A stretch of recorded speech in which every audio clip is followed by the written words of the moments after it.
ఇంకొక మాట ఏమంటాడు, నేనట మా అయ్య పేరు చెప్పుకొని బతుకుతున్నా అంట. అవు మా అయ్య గొప్పోడు, మా అయ్య తెలంగాణ తెచ్చిన మొగోడు మునగాడు, బరాబర్ చెప్పుకుంటా. తప్పేమున్నది? మా అయ్య పేరు నేను కాకపోతే ఎవడు చెప్పుకుంటాడు, నాకు అర్థం కాదు. మా అయ్య మొగోడు మునగాడు తెలంగాణ తెచ్చినోడు, బరాబర్ చెప్తా. మరి నేనేమంటున్నా, నువ్వు సకట్ పనులు చేస్తే నీ పిల్లలు కూడా నీ పేరు చెప్పుకుంటారు. నువ్వు లుచ్చ పనులు చేసినావు అనుకో, నీ మన్మడు కూడా నీ పేరు చెప్పుడే గాలంగా మన్మని అని చెప్పుకోడు. మంచి పనులు చేయి నీ పేరు కూడా చెప్పుకుంటారు. నీలాగా దొంగలకు సద్దులు కట్టుడు, బ్యాగులు మోసుడు, వాళ్ళ సంకలనాకుడు, ఢిల్లీకి పేమెంట్ కోటాలో పైసలు చచ్చుడు, గవి మాతో కావు. కొట్లాడతాం, మొగాలలాగా కొట్లాడతాం, మునగాలలాగానే బతుకుతాం, తెలంగాణ పౌరుషంతో బతుకుతాం. నీలాగా బతుకం, ఢిల్లీకి గులాములక్క మాత్రం బతుకం. ఢిల్లీకి సంచులు మోసుకుంటా, ఢిల్లీలో పోయి బీజేపీలతో రాసుకొని పోసుకొని తిరుక్కుంటా, జడ్జీల కాళ్ళు పట్టుకుంటా, అయ్యో నన్ను కేసుల లోపల నుక్కకుర్రి అని చెప్పి డైవులు కొట్టుకుంటా, గా బతుకు అవసరం లేదు. బతికిన నాళ్ళు దర్జాగా బతుకుతాం, చచ్చినప్పుడు కూడా రాయలుగా చచ్చిపోతాం.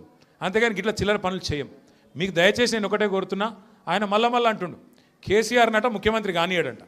నేను కూడా మీ అందరికి ఒకటే చెప్తున్నా, మీ అందరి దయ ఉంటే, మీ అందరి ఆశీర్వాదం ఉంటే ఖచ్చితంగా కేసీఆర్ సంగతి ఇడిచిపెట్టు, నిన్ను కొడంగల్లో కూడా మళ్ళీ గెలవనీయకుండా చేసే బాధ్యత మాది.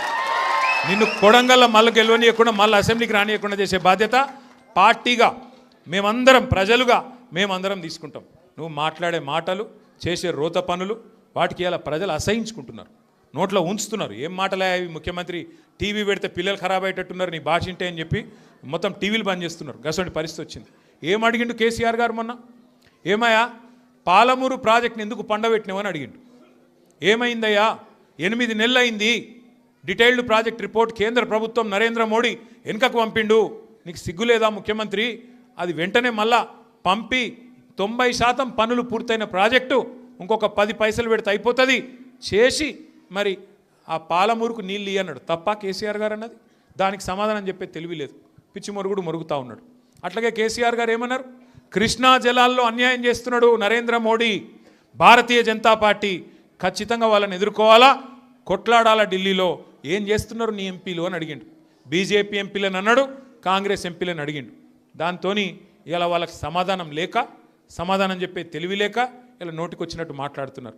ఇంకొక మాట ఏమన్నాడు కేసీఆర్ గారు, ప్రజలను నువ్వు మోసం చేసినావు, 6 గ్యారంటీలు అన్నావు, నెలకు 4,000 పెన్షన్ అన్నావు, తులం బంగారం అన్నావు, ఆడపిల్లలకు నెలకు 2,500 ఇస్తా అన్నావు, అన్ని 100 రోజుల్లో ఇస్తా అన్నావు, ఎప్పుడు ఇస్తావు? 2 ఏళ్ళు అయింది కదా అన్నాడు.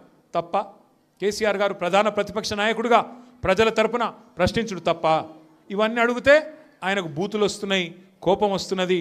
ఆయన రియల్ ఎస్టేట్ వ్యాపారానికి, ఆయన భూముల కుంభకోణానికి, ఫ్యూచర్ సిటీ పేరు మీద చేస్తున్న డ్రామాకు కేసీఆర్ గారు బలమైన వాదనతోని ప్రజలను మళ్ళొక్కసారి లేపి బయటికి తీసుకొస్తే ఆగమైతుంది బతుకని చెప్పి ఇష్టం వచ్చిన తిట్లు తిడుతున్నావు.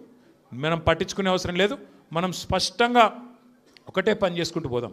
ఎన్నిక ఏదైనా రేపు కార్పొరేషన్ ఎన్నిక వస్తుంది. హైదరాబాద్ను 3 ముక్కలు చేస్తారట. హైదరాబాద్ కార్పొరేషన్ 3 ముక్కలు చేస్తారట. చేసి 3 కార్పొరేషన్లు చేస్తారట. ఎన్ని కార్పొరేషన్లు చేసినా ప్రజలైతే గాలే కదా, ఓట్లు వేసేది మీరే కదా. మీకు అందరికీ ఎవరు మంచో ఎవరు చెడో మీకు తెలుసు. అందుకే 24 డివిజన్లు అవుతున్నాయి శేర్లింగంపల్లి నియోజకవర్గంలో. అది ఏ కార్పొరేషన్లకు పోయినా గెలిపించే బాధ్యత మీరు తీసుకోండి. గట్టిగా కష్టపడదాం. ఈ ఒక్క సంవత్సరం 2026 ఒక్కటి గట్టిగా కష్టపడితే ఇక 27లో దాదాపుగా ఎలక్షన్ వాతావరణం రాని వస్తుంది. 3 ఏళ్ళు పూర్తయిపోయినాయి అంటే ఎలక్షన్ వాతావరణం, అసెంబ్లీ ఎలక్షన్ వస్తుంది. మళ్ళీ తిరిగి కేసీఆర్ సార్ను మళ్ళీ తిరిగి తెలంగాణ రాష్ట్రానికి ముఖ్యమంత్రిగా చేసుకునే టైము తొందరలో వస్తుంది. కాబట్టి దయచేసి ఇంతకంటే ఎక్కువ నేను చెప్పను. మీరు చాలా దూరం నుంచి కష్టపడి నేనే అక్కడికి రావాల్సి ఉండే, फिर भी आप इतना दूर आए, हमारे बहनों से भी मैं शुक्रिया अदा करना चाहता हूँ. आप इतने दूर आए, आप इतने लोग आए और छोटे छोटे बच्चों को भी साथ लेके आए. मैं आपका तहे दिल से शुक्रिया अदा करता हूँ, आपका शुक्रगुजार हूँ. और మా ఆడబిడ్డలందరూ కూడా మరి అంత దూరం కించి వచ్చినందుకు థ్యాంక్ యూ. మళ్ళొక్కసారి మీకు నేను చేసే విజ్ఞప్తి, ఎన్నిక ఏదైనా గుర్తు కారు సారు, ఈ రెండు మళ్ళొక పూట ఎప్పుడో ఒకరోజు మళ్ళీ రమ్మంటుండే ఆల్విన్ కాలనీకి. ఈసారి చెప్పి పర్మిషన్ తీసుకొని కాదు, ఉత్తగానే వస్తా. అప్పుడు అందరం కలుసుకుందాం. జై తెలంగాణ.